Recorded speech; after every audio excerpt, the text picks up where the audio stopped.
খাঁটি মুসলমান আর মুনাফিক এদের মধ্যে জমিনে পার্থক্য আছে।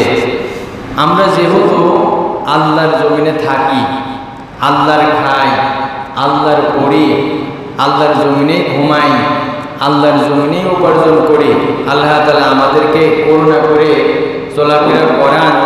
আমাদের উচিত শুধুমাত্র কেবলমাত্র একমাত্র সেই মহান রবের, মহান স্রষ্টার অন্তরের অন্তঃস্থল থেকে আবেগ ভালোবাসা দিয়ে তার প্রশংসা করা, তার ইবাদত করা, আল্লাহ তাআলার গোলামি করা।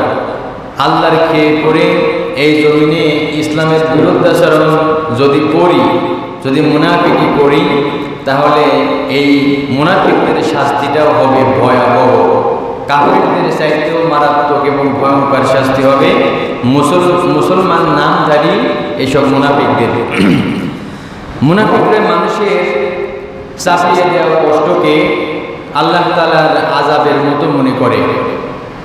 লক্ষ্য করেন যে যেসব মুনাফিক মুখে ঘোষণা করে যে আমরা মুসলমান, অন্তরে আছে কপটচারিতা, মুনাফিকি, এইসব মুনাফিকরা যদি অন্য মানুষের দ্বারা, কাফেরের দ্বারা, বেঈমানের দ্বারা, খুব ভালোভাবে খেয়াল করবেন, যারা মুখে বলতেছে আমরা ইমানদার প্রকাশ করতেছে, অন্তরে আছে কুফরি, এইসব মুনাফিকরা মুসলমান বলে নিজেকে ঘোষণা করে। যখন কাফেরের দ্বারা, বেঈমানের দ্বারা কোনো নির্যাতন, কষ্ট, ক্লেশ নেমে আসে, তখন তারা কাফের বেঈমানদের এই চাপিয়ে দেওয়া কষ্টকে তারা আল্লাহ তাআলার আযাবের মতো মনে করে। তারা মনে করে যে আল্লাহ তাআলা, আমরা যদি আল্লাহ তাআলার ইবাদত না করি, পরকালে তিনি শাস্তি দিবেন। আর এই যে বর্তমান জমিনে থেকে কাফেরদের দ্বারা, বেঈমানদের দ্বারা, ইসলাম বিদ্বেষীদের দ্বারা যে অত্যাচারিত হচ্ছে, এটাও তো অনেক কষ্ট। এরকম শাস্তি বুঝি আল্লাহ তাআলা দিবেন, অথবা এর চাইতে একটু বেশি দিবেন শাস্তি জাহান্নামে। তার চাইতে এর নগদ শাস্তি থেকে তো বাঁচি, কাফেরদের সাথে হাত মিলাই, তাদের সাথে সুর মিলাই, পরবর্তীতে যদি পরকালে শাস্তি হয়ও তখন দেখা যাবে। তারা এই কাফের বেঈমানদের চাপিয়ে দেওয়া কষ্ট, নির্যাতনকে তারা আল্লাহ তাআলার শাস্তির মতো মনে করে। আসলে এই দুনিয়ায় যারা ইমানদার, আল্লাহ তাআলার গোলামি করে, দাসত্ব করে, তাদের উপর যদি জেল, জরিমানা, জুলুম, নির্যাতন নেমে আসে, তাহলে কি পদস্খলন ঘটানো যাবে না। স্থির থাকতে হবে ইমানের উপর, অটল থাকতে হবে ইমানের উপর, আল্লাহ তাআলার রাস্তায় অটল থাকতে হবে। মুনাফিকি করা যাবে না। সঠিক পথ পরিহার করে কাফেরদের সাথে কষ্ট দেখে মিল দেওয়া যাবে না। আপনি যদি এই জমিনে হেদায়েতের পথে থাকেন, আপনি যদি আল্লাহ তাআলার গোলামি করে এই দুনিয়া থেকে যাইতে পারেন, সুখে হোক আর কষ্টে হোক, আপনি যেভাবে দুনিয়ায় থাকেন, যদি আল্লাহ তাআলার ইবাদতের মাধ্যম দিয়ে জীবনটা অতিবাহিত করেন এবং ঈমানের সাথে যদি আপনার মৃত্যুটা হয়, মৃত্যুর পরে আপনার জন্য শান্তি আর শান্তি। তো মুনাফিকরা কাফের বেঈমানদের চাপিয়ে দেওয়া কষ্টকে তারা আল্লাহর আযাবের মতো মনে করে। আসলে দুনিয়ার কোনো কষ্ট, ক্লেশ আল্লাহর শাস্তির কাছে সমতুল্য বা তার সমপরিমাণ অথবা তার সাথে একটু কম, এরকম কিছু কি? আল্লাহর শাস্তি ভয়ঙ্কর, আল্লাহ তাআলার শাস্তি কঠোর।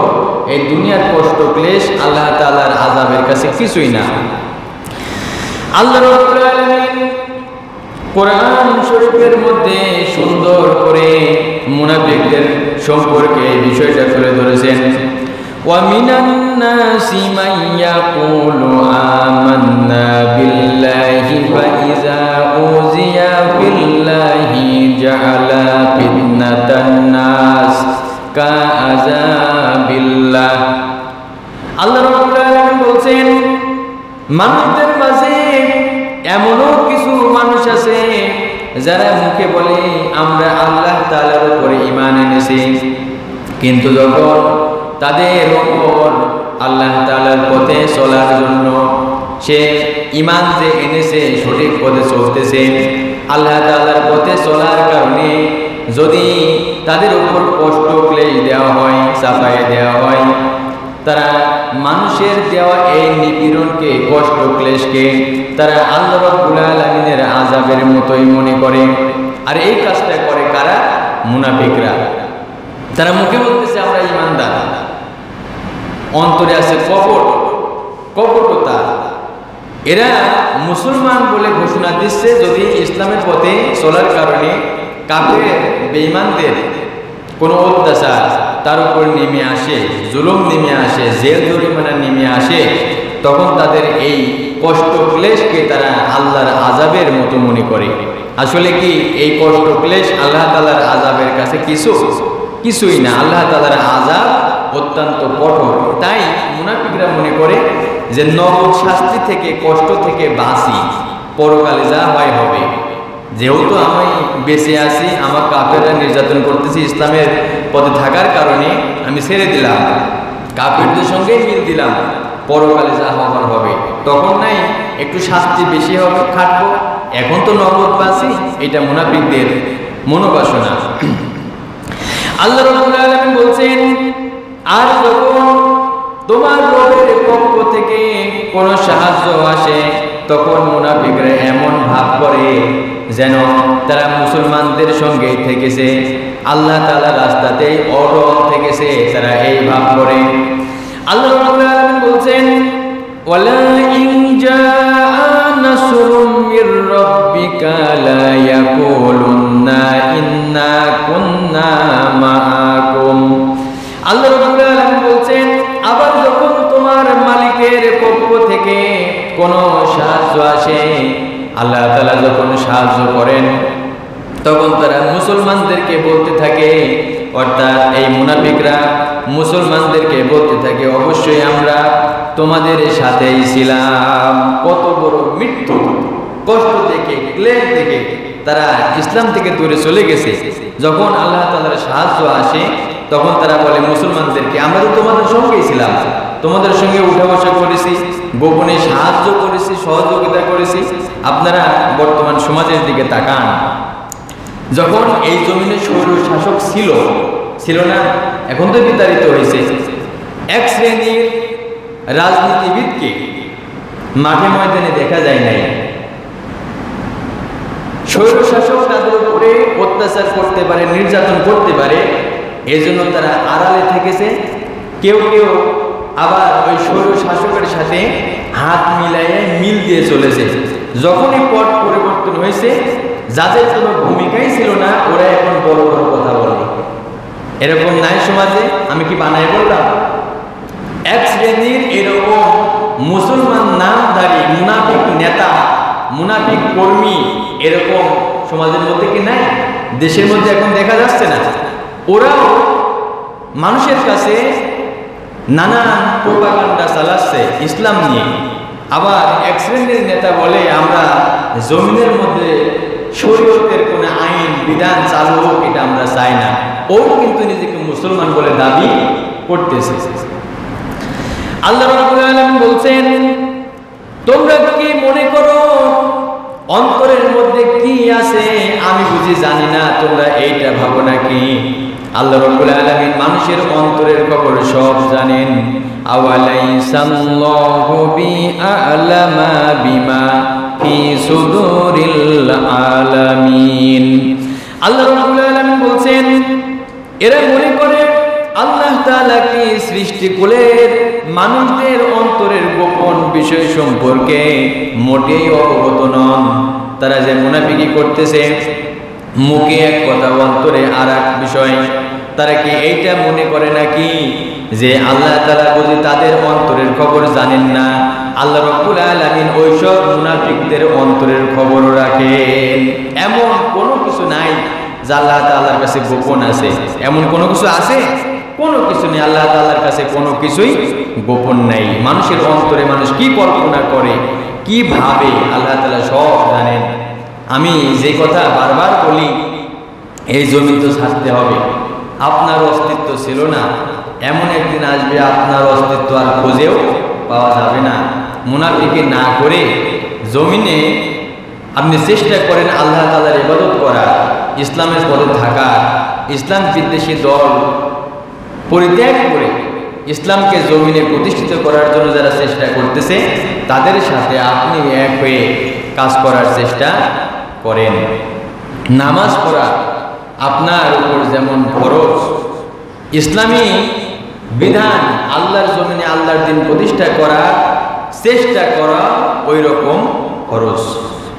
দেখেন মুনাফিকরা নিজেরাও কিন্তু যুদ্ধে যাবে না, তারা যত বড় বলি আওরা মুসলমান বলে দাবি করুক আর যাই করুক, আবার কাফেরদের সাথে যদি মিল থাকে এরা যুদ্ধে যাইতে চায় না, এরা গোপনে গোপনে ষড়যন্ত্র করে। এই মুনাফিকরা নিজেরাও যুদ্ধে যাবে না মুসলমানদের পক্ষে, আবার অন্য কেউ মুসলমানদের পক্ষে যুদ্ধ করুক, মুসলমানদেরকে সহযোগিতা করুক, এইটাও মুনাফিকরা চায় না। নিজেরাও সহযোগিতা করবে না, কাউকে যেতেও দিতে চায় না, এরা মুসলমানদের ক্ষতি চায়। মুনাফিকরা মুসলমানদের কি চায় বলেন? মুনাফিকরা মুসলমানদের ক্ষতি চায়। এরা যুদ্ধে গেলেও সামান্য কিছু সংখ্যক যায়। কাফের মুশরিক বেঈমান এরকম সম্মিলিত বাহিনী তারা মদিনা আক্রমণ করার জন্য ষড়যন্ত্র করে, মদিনা আক্রমণ করার চেষ্টা করে। এটা আহজাব, সূরা আহজাব কোরআন শরীফে নাই? সূরা আল আহজাব, আহজাব অর্থই হচ্ছে সম্মিলিত বাহিনী। তো একবার মক্কার কাফের বেঈমানরা, মুশরিকরা, নাস্তিকরা সবাই এক হয়ে যৌথভাবে মদিনা আক্রমণ করার জন্য ইচ্ছা পোষণ করে, আক্রমণ করার পরিকল্পনা করে। এই খবর রাসূল সাল্লাল্লাহু আলাইহি ওয়াসাল্লাম আগেই জানতে পেরেছেন। এই খবর জানার পরে একটা পরীক্ষা খনন করেছিলেন, যেটাকে বলা হয় খন্দকের যুদ্ধ। তো এই খন্দকের যুদ্ধের সময় যারা মুনাফিক শ্রেণী ছিল তাদের জানিয়েছিল অনেক ভয়, তারা যুদ্ধ করবে না কাফেরদের বিরুদ্ধে। এসব মুনাফিকরা যখন কাফের বেঈমানদের আক্রমণকে প্রতিহত করার জন্য মুসলমানরা পরীক্ষা খনন করে শত্রুদের মোকাবেলার জন্য প্রস্তুতি নিচ্ছিল, তখন এইসব মুসলমান নামধারী মুনাফিকরা অত্যন্ত ভীত ছিল। তারা ছিল ভয়ে, ভীত সন্ত্রস্ত অবস্থায় নানা রূপ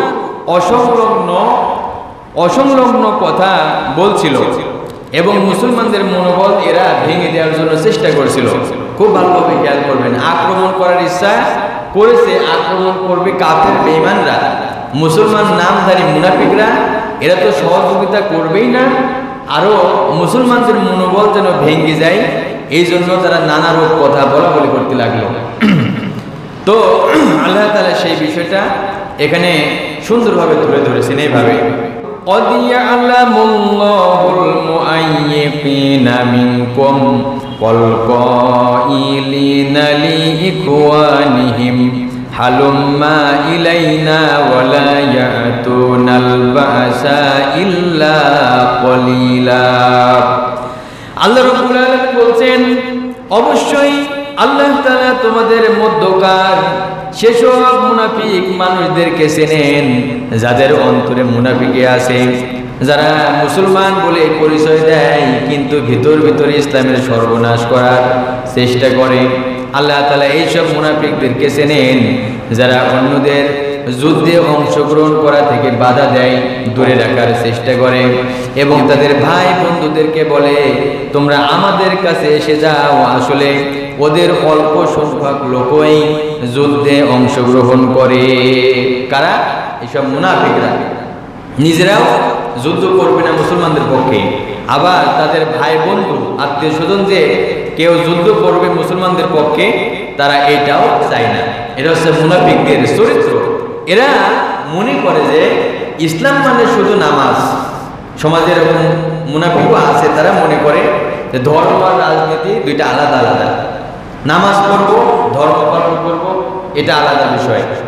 নামাজ পড়বো, রোজা রাখবো, প্রয়োজনে যাকাত দেব, টাকার জোরে প্রয়োজনে হজ করব, কিন্তু এই জমিনটা, এই দেশটা যে মতবাদ দিয়ে চলে চলুক আমার যায় আসে না। আমি রাজনীতি বা ইসলামের পক্ষে কাজও করতে যাব না, আমি মায়ের খাইতেও রাজি নাই, অত্যাচার আসবে এটা আমি চাই না।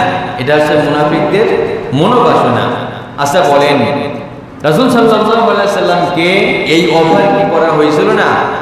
আপনার নারী লাগুক, বাড়ি লাগুক, টাকা লাগুক, পয়সা লাগুক, যা লাগুক সব দেব, আপনি মসজিদে ইবাদত করেন, বন্দেগী করেন, নেতৃত্ব লাগে তাও দেব, শুধু আপনি কালেমার দাওয়াত দেওয়া বন্ধ করেন।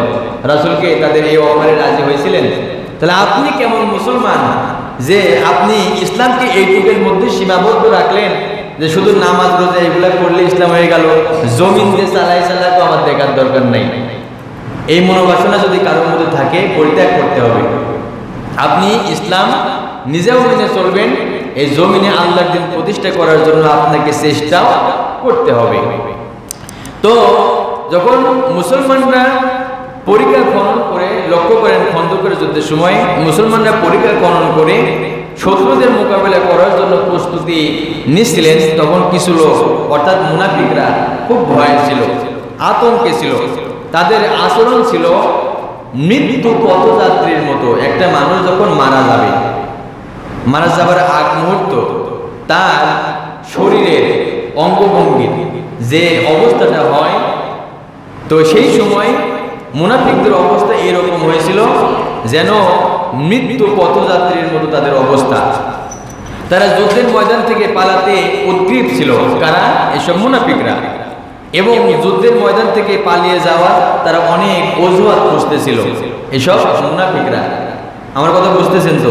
এসব মুনাফিকরা যুদ্ধ করবে না, যুদ্ধের ময়দান থেকে পালানোর জন্য অনেক অজুহাত খুঁজতেছে। তাদের এমন অবস্থা হয়েছে, একটা মানুষ যখন মারা যায় মৃত্যুর আগ মুহূর্তে তাদের যেরকম মুমূর্ষ অবস্থা হয়, তাদের চেহারা যেন ওই রকম হয়ে গেছে। এত ভয় তাদের, এই মুনাফিকদের। আমি যে আয়াতটি এখন তিলাওয়াত করতে চাই, এই আয়াতে এই মুনাফিকদের কাপুরুষতা ও ভীরুতার প্রতি ইঙ্গিত করা হয়েছে।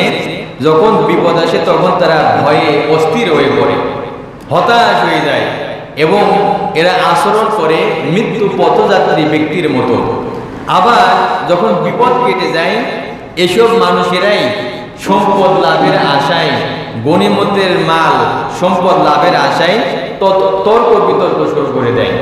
যখন সুসময় আসে, বাংলাদেশে এখন দেখেন না, যদি সুসময় আসে এক শ্রেণীর মুনাফিক আছে, তারা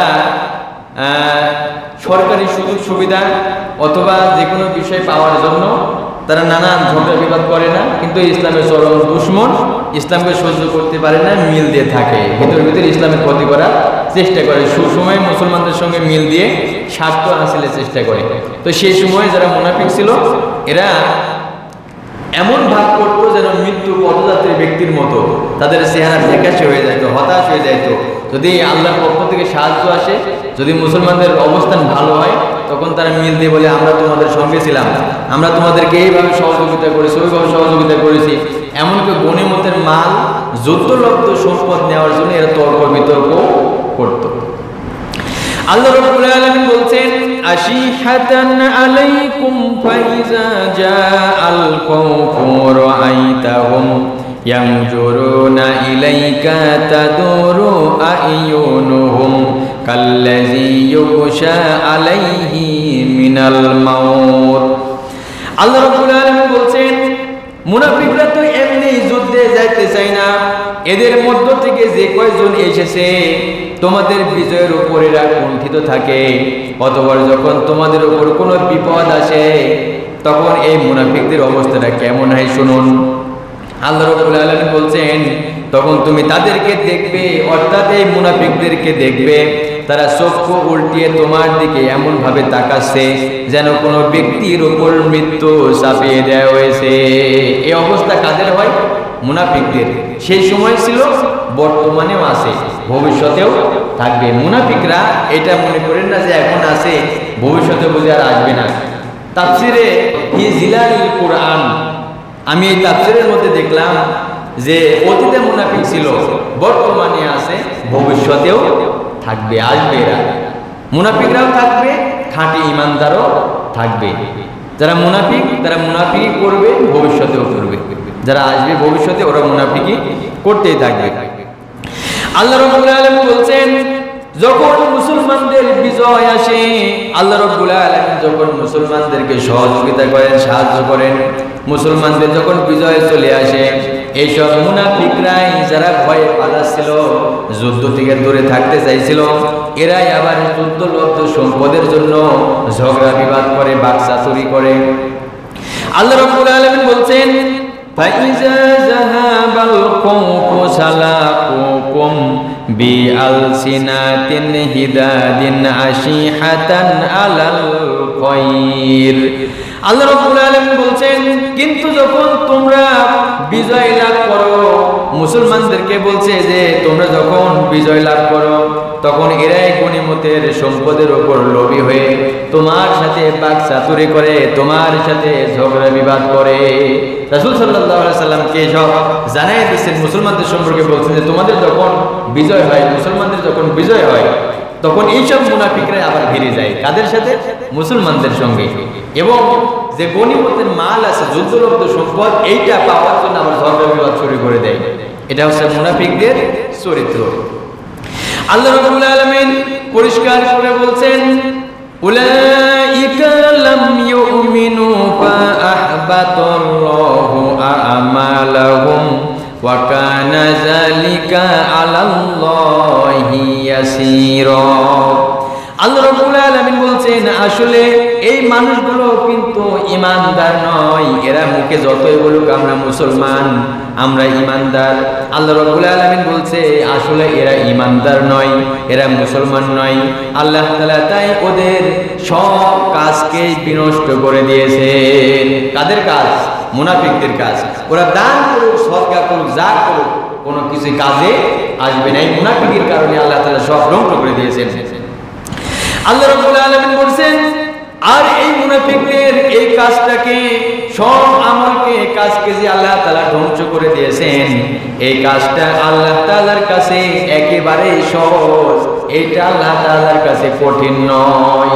গোটা পৃথিবীর সমস্ত মুনাফিক যদি একত্রিত হয়ে আল্লাহ তাআলার এগেইনস্টে দাঁড়ায়, আল্লাহর কাছে তারা টিকতে পারবে? টিকতে পারবে না। সমস্ত মুনাফিক একত্রিত হয়ে যদি জমিন থেকে ইসলামকে উৎখাত করার চেষ্টা করে, পারবে? পারবে না। এরা খুব খারাপ। এরা কাফেরের চাইতে, বেঈমানের চাইতে, মুশরিকের চাইতেও খারাপ হচ্ছে এই মুনাফিক। কারণ আমি দেখতেছি, আপনি দেখতেছেন যে অমুক কাফের, অমুক হিন্দু, অমুক বৌদ্ধ, অমুক খ্রিস্টান, আর মুনাফিকরা মুসলমানদের সঙ্গেই উঠা বসা করে, মিশে থাকে, ইসলামের ক্ষতি করার চেষ্টা করে। এই জন্য মুনাফিকদের শাস্তি হবে ওইসব কাফেরদের চাইতেও কঠিন। লক্ষ্য করেন যখন খন্দকের যুদ্ধের সময়, খুব ভালোভাবে খেয়াল করবেন, খন্দকের যুদ্ধের সময় বিজয় হয়েছিল মুসলমানদের। যখন কাফের বেঈমানরা পরাজয় বরণ করে হতাশ হয়ে তারা চলে গেল, কিন্তু যারা মুনাফিক শ্রেণী ছিল তাদের মধ্য থেকে তখনও ভয় যাচ্ছে না। তারা মনে করতেছিল না জানি কাফের বাহিনী তাদের শিবিরে এখনো আছে, তারা বুঝি তারা মদিনা ছেড়ে এখান থেকে যায় নাই। মুসলমানরা বিজয় হয়ে গেছে, কাফেররা চলে গেছে, কিন্তু যারা মুনাফিক তাদের অন্তর থেকে ভয় এখনো যাচ্ছে না। না জানি কাফেররা তাদের শিবিরে মনে হয় এখনো আছে, ওরা মনে হয় মদিনা থেকে এখনো যায় নাই। আসলে বিজয় অলরেডি মুসলমানদের হয়ে গেছে। এই ভীতি কাদের অন্তরে থাকে? মুনাফিকদের। খাঁটি মুসলমানের অন্তরে আল্লাহর ভয় ছাড়া অন্য কোনো কাফের বেঈমানের ভয় থাকতে পারে না, কোনো স্বৈর শাসকের ভয় থাকতে পারে না।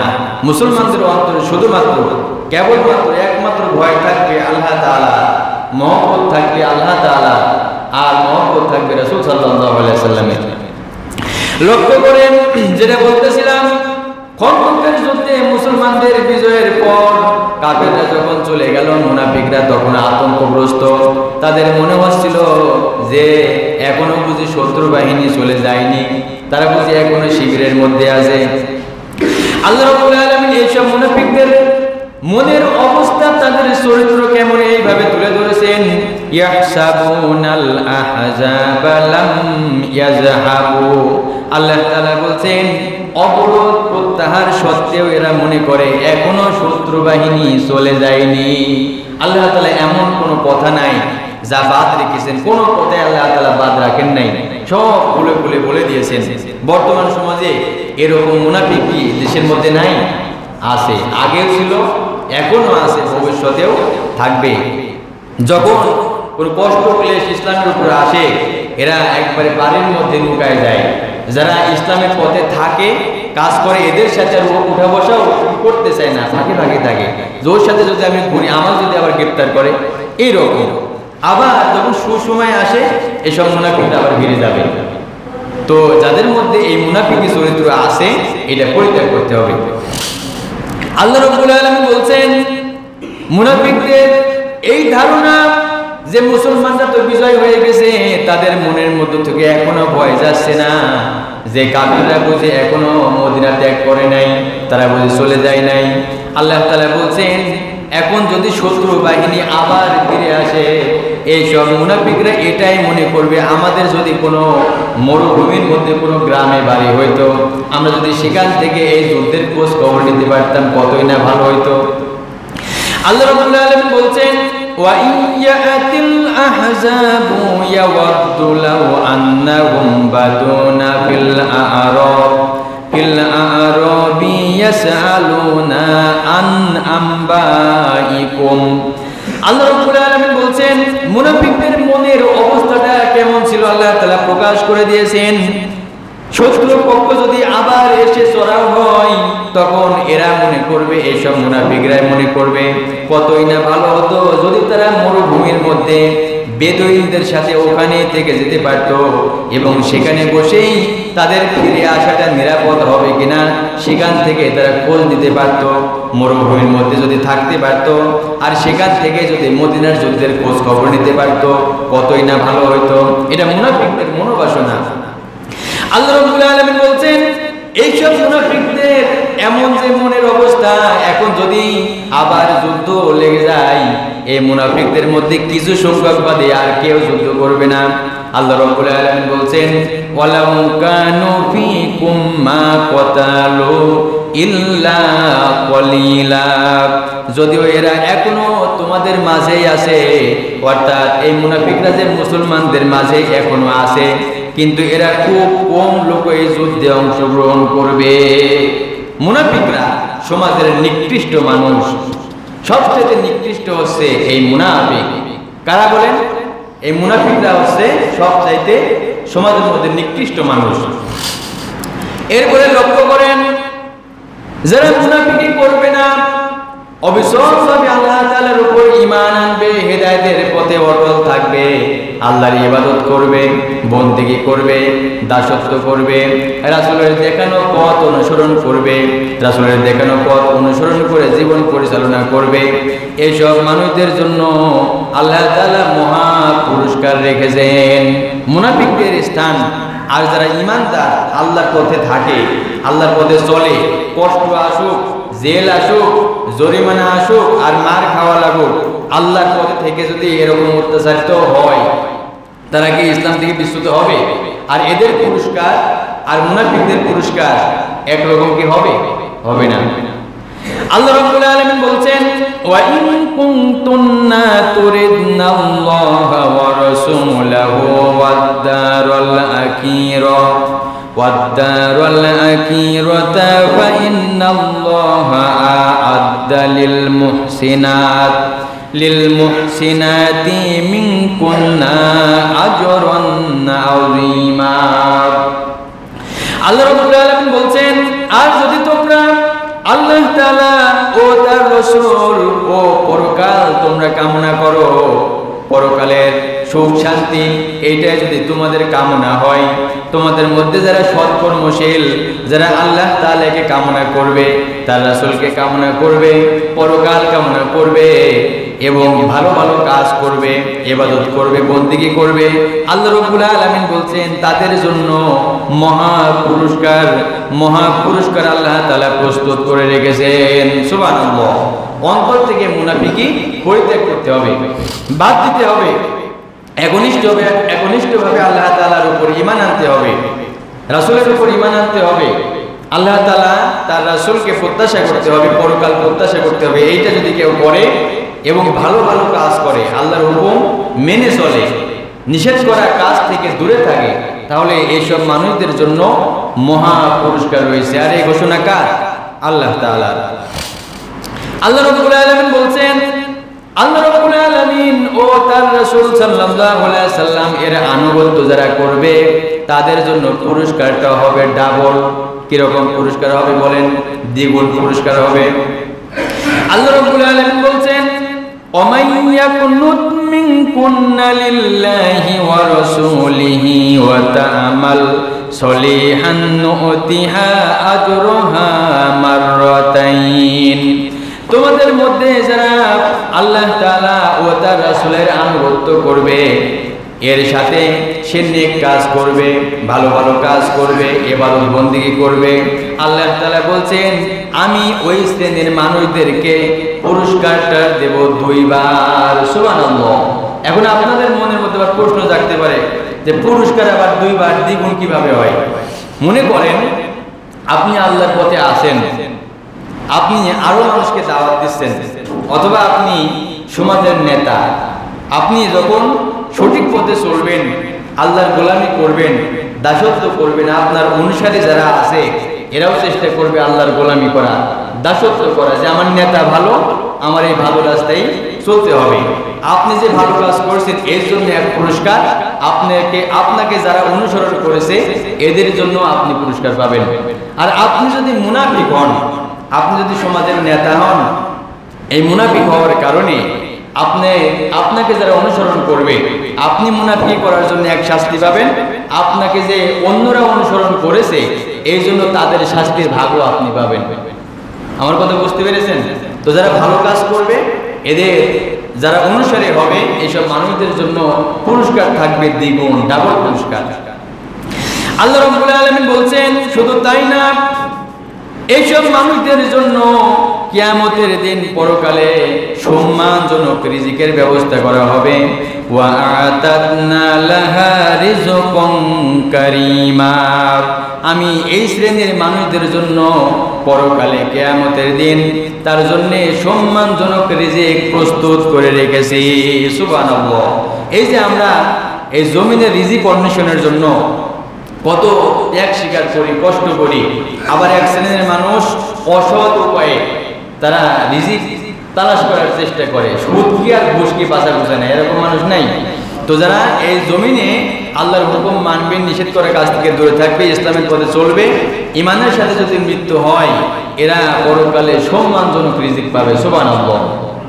আরেকটি খুব গুরুত্বপূর্ণ কথা, এই কথাটা বলেই ইনশাআল্লাহ আমি আলোচনা শেষ করব।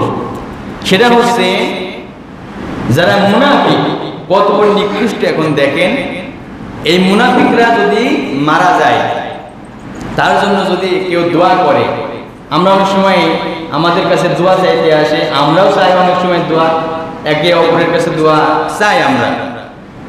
যারা মুনাফিক এরা যদি মারা যায় আর এর জন্য যদি গোটা পৃথিবীর মানুষও একত্রিত হয়ে, মুসলমানরা একত্রিত হয়ে দোয়া করে, ওই দোয়া কবুল করা হয় না। এখন বোঝেন কতটা শক্ত কথা, কতটা গুরুত্বপূর্ণ বিষয়টা। যারা মাথায় টুপি দিয়ে মুখে দাঁড়িয়ে রেখে ইসলাম বিদ্বেষী দল করেন, ইসলামের বিরোধিতা করেন, একটু ভাবেন আপনার নামাজ রোজা কোনোটাই কবুল হবে না।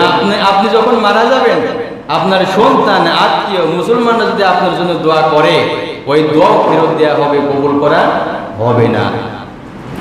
লক্ষ্য করেন মুনাফিক সর্দার আব্দুল্লাহ ইবনে উবাই যখন মারা গেল, তার সন্তান রাসূল সাল্লাল্লাহু আলাইহি সাল্লামের কাছে এসে বলছে, ইয়া রাসূলুল্লাহ, আমার আব্বা মারা গেছে, আপনি তার কাপড় হিসাবে আপনার জুব্বাটা দেন।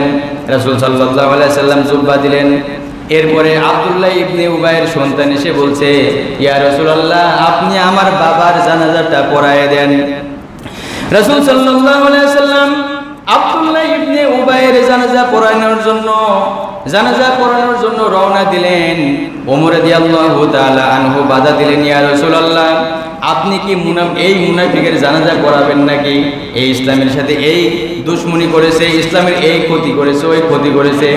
রাসূল সাল্লাল্লাহু আলাইহি সাল্লাম বলেন, ওমর, আমার আল্লাহ তো আমাকে এখনো নিষেধ করেন নাই। রাসূল সাল্লাল্লাহু আলাইহি সাল্লাম আব্দুল্লাহ ইবনে উবাইর জানাজা পড়ালেন, তাকে দাফন করলেন। এবার তার জন্য দোয়া করার জন্য সে রাসূল সাল্লাল্লাহু আলাইহি সাল্লাম আব্দুল্লাহ ইবনে উবাইর কবরের পাশে দাঁড়ায় দোয়া করবেন। এমন সময় আল্লাহ তাআলা জিবরাইলের মাধ্যমে আয়াত নাযিল করে দিলেন, ইস্তাগফির লাহুম আও লা তাস্তাগফির লাহুম। হে নবী, দোয়া করাও যা, না করাও তা। কে বলছে? আল্লাহ তাআলা। কার জন্য? আপনি যে আব্দুল্লাহ ইবনে উবাই, এই যে মুনাফিক, এর জন্য যে আপনি দোয়া করবেন, দোয়া করা না করা দুইটাই সমান। আল্লাহ রাব্বুল আলামিন বলছেন, ইস্তাগফির লাহুম আও লা তাস্তাগফির লাহুম ইন তাস্তাগফির লাহুম ৭০ মাররাতান ফালাই ইয়াগফিরুল্লাহু লাহুম। আল্লাহ রাব্বুল আলামিন বলছেন, হে নবী, এমন মানুষদের জন্য তুমি আল্লাহ তাআলার কাছে ক্ষমা প্রার্থনা করো আর ক্ষমা প্রার্থনা নাই করো, দুইটাই সমান। তুমি যদি এইসব মানুষদের জন্য ৭০ বার আল্লাহর কাছে দোয়া করো, আল্লাহ রাব্বুল আলামিন তাদেরকে ক্ষমা করবে না। কয়বার? ৭০ বার। এটা এখানে বোঝার বিষয়। তাফসিরে দেখলাম আল্লাহ তাআলা ৭০ সংখ্যাটা কেন বললেন। এটা আরবে সেই সময় কোনো কথার গুরুত্ব বোঝানোর জন্য তারা এই ৭০ শব্দটাকে ব্যবহার করত। আপনি এইটা মনে করেন না যে ৭০ যেহেতু বলছে ৭১ বার দোয়া করলে উনি আল্লাহ কবুল করবে, এমন না। এটা আদিত্য ৭০ বোঝানো হয়েছে এই জন্য যে মানে এটা গুরুত্ব বোঝানোর জন্য আপনি যতই দোয়া করেন কাজ হবে না। এই মুনাফিকদের জন্য দোয়া করলে দোয়া কবুল হবে না। কার দোয়া ফেরত দেওয়া হলো? রাসূল সাল্লাল্লাহু আলাইহি সাল্লামের। কিসের জন্য? সে মুনাফিকদের জন্য দোয়া করবে, এই জন্য। এই দোয়া কবুল করা হবে না। আল্লাহ তাআলা বললেন, আপনি এই মুনাফিকের জন্য ক্ষমা প্রার্থনা করেন আর না করেন সমান। ৭০ বার ক্ষমা প্রার্থনা করলেও কবুল করা হবে না। শুধু তাই না, এই মুনাফিকদেরকে যে ক্ষমা করা হবে না, এর কারণটা কি আল্লাহ তাআলা নিজেই বলেছেন, যালিকা বিআন্নাহুম কাফারু বিল্লাহি ওয়া রাসূলি। আল্লাহ তাআলা বলছেন, এরা জেনে বুঝে আল্লাহ তাআলা ও তার রাসূলকে অস্বীকার করেছে। এইসব মুনাফিকরা মাথায় টুপি দিয়েছে, মুখে দাড়ি রেখেছে, সমাজে মুসলমানদের মধ্যে চলেছে, উঠা বসা করেছে, ইসলামের বলি মুখে আওড়াইছে, কিন্তু এরা ছিল ইসলামের চরম দুশমন। সমাজে কি নাই এরকম মানুষ? পূর্বে ছিল, এখনো আছে, ভবিষ্যতেও থাকবে। এই জন্য এটা এই মুনাফিকি চরিত্র যাদের আছে পরিত্যাগ করতে হবে। যাদের অন্তরে আছে এই মুনাফিকি পরিত্যাগ না করে যদি মৃত্যুবরণ করেন, আপনার সন্তান যে আপনার জন্য দোয়া করবে তাও কাজ হবে না। আপনি গরু কেটে মিলাদ দিবেন তাও কাজ হবে না। রাসূলের দোয়া ফেরত দেওয়া হয়েছে, আপনি কি বুঝতেছেন? আর আমার দোয়া আপনার দোয়া মুনাফিকের জন্য কবুল হবে? অসম্ভব। আল্লাহ রাব্বুল আলামিন বলছেন, আল্লাহু লা ইয়াহদিল কওমাল ফাসিকিন। আসলে আল্লাহ রাব্বুল আলামিন কখনো নাফরমান মানুষদেরকে হেদায়েত করেন না।